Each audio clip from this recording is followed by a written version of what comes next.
Joe Rogan was shocked to see Devon's pronator muscle. Pronation. You see this, like, this is like my favorite example. Jesus Christ, look at that thing. That's so weird. Yeah. Show that. Right, look at that. Who the fuck has that muscle? Right.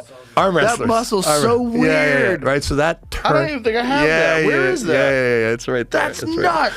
It's basically the same thing as a sprinter's hip flexor muscle.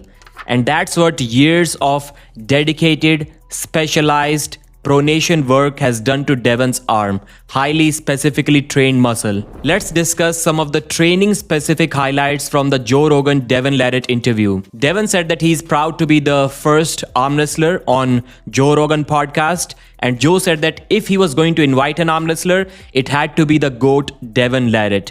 Devon said that his GOAT status is highly debatable, and then later on he also said that John Brzenk is the true GOAT of arm wrestling. He's considered the greatest of all time. John Brzenk, basically for 40 years, from the time he was like 18 to like almost 60, okay?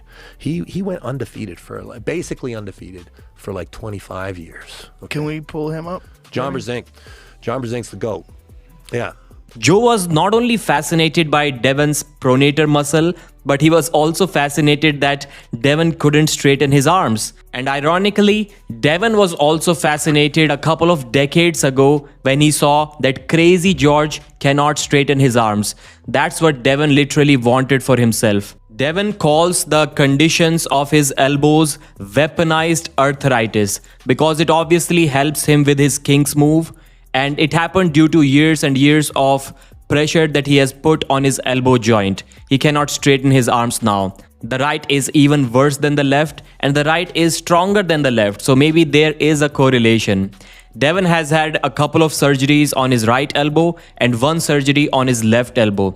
The surgeon, Dr. Pollock, he removed some bones and some scar tissue from his elbow. And during that time, Devon was suffering from some nerve issues, nerve compression, and blood flow issues as well. So now it feels good that he cannot straighten his arms, but he had to go through a lot of pain because of that. Devon said that the doctor told him that even after the surgeries, he could only give him maybe a couple of years of arm wrestling career. And that thing was 15 years ago. Since then, Devon has been on bone contact. There has been no cartilage whatsoever. Devon's elbows are the same as David Goggins' knees. They just don't stop despite the problems. And because of that, at age 51, Devon believes that he recently gave his best performance of his entire career against Vitaly Laletin. Devon still calls himself the #1 arm wrestler in 105 and 115 kg categories. I think we have the right to believe that he really is the best guy. Nobody can beat him. But can he really call himself the best guy if he doesn't even compete there, if he doesn't have the titles? The topic is slightly debatable. Joe was fascinated about some grip stuff too. He mentioned his best being 164 pounds on the dynamometer.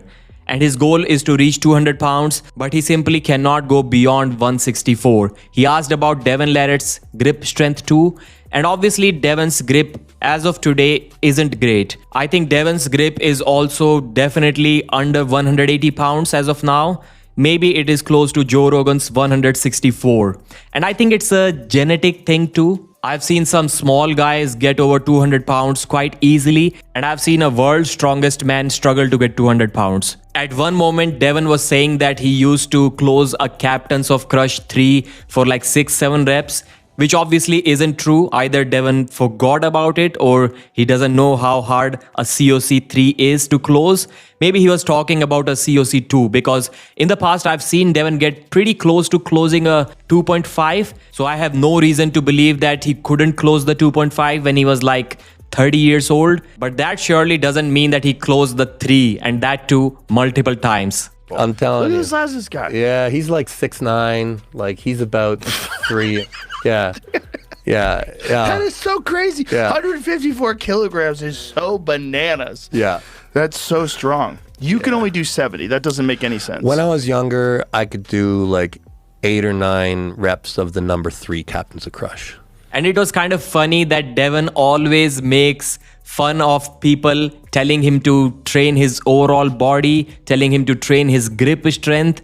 And those were the two things that Joe Rogan was also telling him. Joe wanted him to train his full body so that he can get strong everywhere, and he also wanted him to get his grip numbers up. Devon said that grip is important in a way for arm wrestling, but squeezing grip strength or crushing grip strength is highly overrated.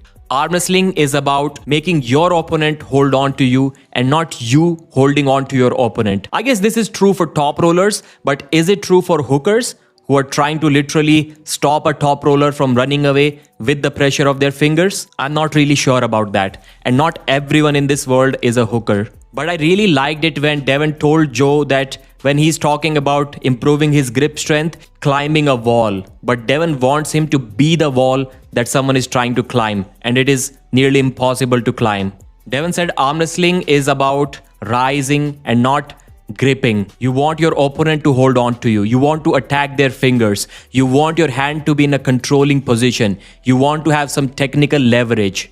They discussed Devon's weekly training structure, and Devon mentioned having 2 extremely hard table sessions per week and then doing some arm wrestling specific work only.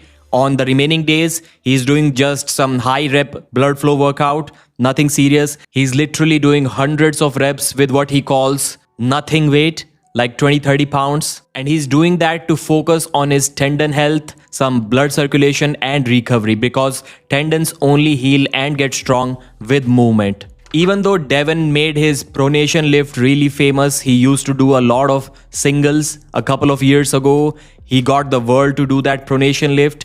He still doesn't really believe in lifting heavy weight all the time to get strong on the table. He believes you can get strong on the table just by arm wrestling on the table. And he kind of got that idea initially from John Brzezinski, because John was the pioneer when it comes to popularizing table time and avoiding gym to get strong on the table, because all John did throughout his career was just table time. Devon also discussed the possibility of John having a secret gym somewhere where he trains and then lies to the world that he doesn't go to the gym, but he said that was highly unlikely. Devon taught Joe about his pumpkin training, how he believes that if there is more blood circulation, blood flow into one arm, when you keep on working out with it all day long, it can get you some extra growth in that particular arm. And that's why for nearly 6 years, he trained only his right arm in the gym, and mostly on the table too. He did that because he believes that human recovery resources are finite. Every bit of adaptation should go towards the arm that he competes with. And he was mostly competing with his right arm at that time. Devon doesn't train his legs as Joe advised him to maintain some core strength, to build a more solid base. He uses his legs just for walking. Although he did say that everyone who's smart, they tell him to work out his whole body. But at this point, he has only one choice. He simply cannot start doing what he left decades ago.